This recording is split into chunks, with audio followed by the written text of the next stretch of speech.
Let's play a guessing game on this Honda. Variable displacement compressor. Let me show you. So you see that compressor right there? I don't know if this is focusing, but if you look in the clutch, if you look at the front, we got a clutch. That's not clutchless. If we look at the back, can you see where my light is? You see that big hump coming out of the back? That's the control valve for the compressor. This is an electronic one. If I could get you a little shot down here, you can see the wires.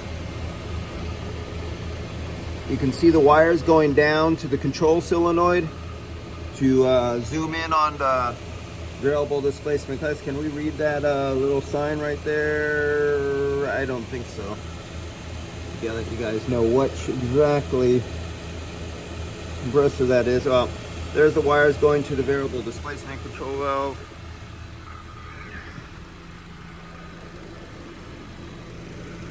Now, will this clutch disengage? Will the variable displacement, when I give it RPMs, let's take it up to 1500, it's at idle right now. It's at 41 degrees. There's our high side, there's our low side, and there's our temperature, 41 degrees. I don't know if the Apple is zooming in on that and letting you see it. Don't think so. But will the temperature go up or down when I step on RPMs? Will the high side pressure go up or down when I step and give it some RPMs? Will the low side pressure go up or down when I give it some RPMs?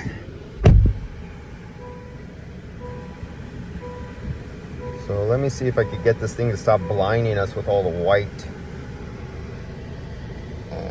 No, it's an Apple. Apple sucks. I might have some oil on my lenses too. Yeah, let's get my gloves off here. Okay, there's our temperatures. Now I can't fit this one in there, so I might have a little bit entrained air, which giving it slightly because it's not going down in. So air also pulls from the side and go like this. So it might be 39 degrees or 40 degrees instead of 41. But I don't have a temperature sensor that's going deep down in the duct. So let's go over the pressure. Oh, let's look at the pressure. So this is what it looks like idling constant. You can see where it was high on the high side. It's way up there at 116. But now that the inner cabin is cooling, the low is cooled, there's no sun outside, I'm in the garage. Our high side pressure is 114. Our low side pressure is 26. It used to be 24. So let's give it a little bit of RPMs. You can see we are at roughly 750 RPMs. And I'm gonna see if I could catch everything here and put my foot down on the throttle.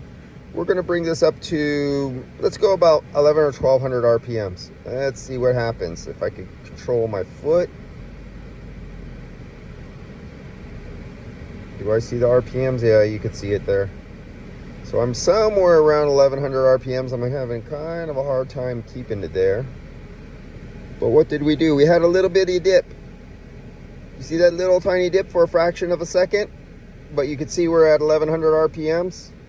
And you can see before 27, after 27.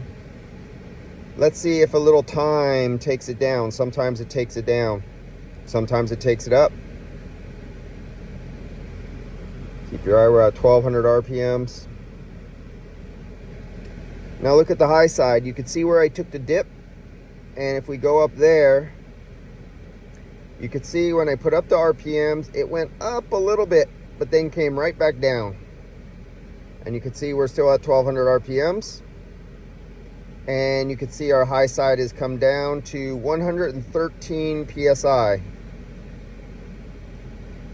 And our low side is at 26 PSI.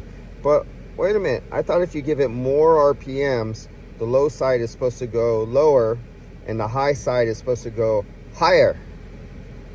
Why isn't this following the rule of thumb? There's geniuses out there who say otherwise.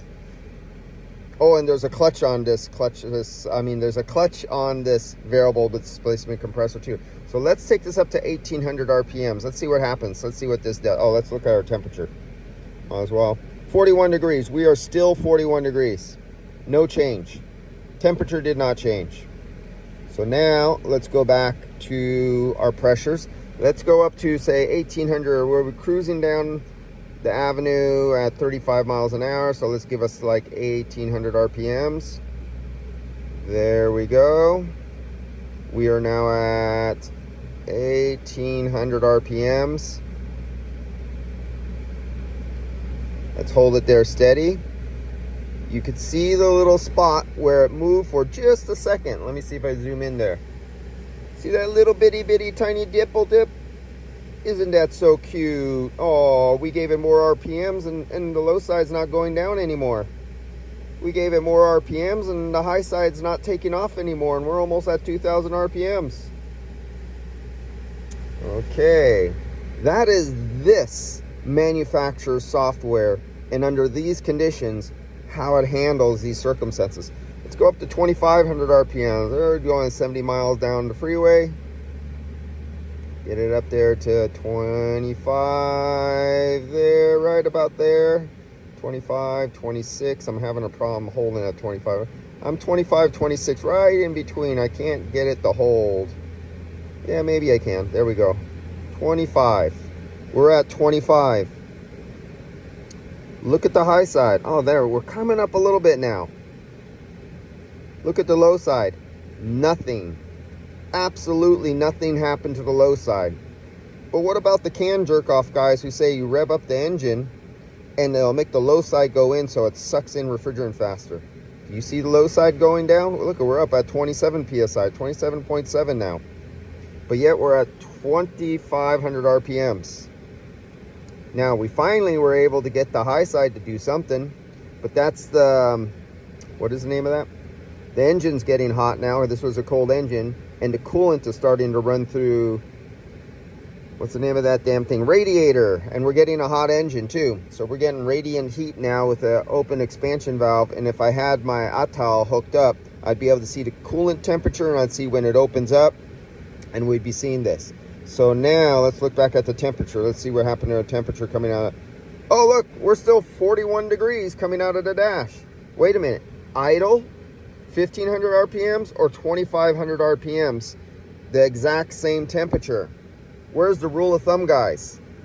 This is why you cannot diagnose by pressures either. Look at our pressures. Where are our pressures?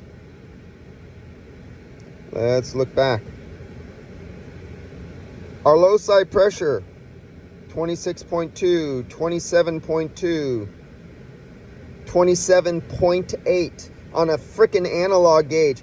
Between 27.2 and 27.8, what the fuck are you going to see on a fucking analog gauge? Whether you're idle, 1500 RPMs or 2500 RPMs. Fuck analog gauges.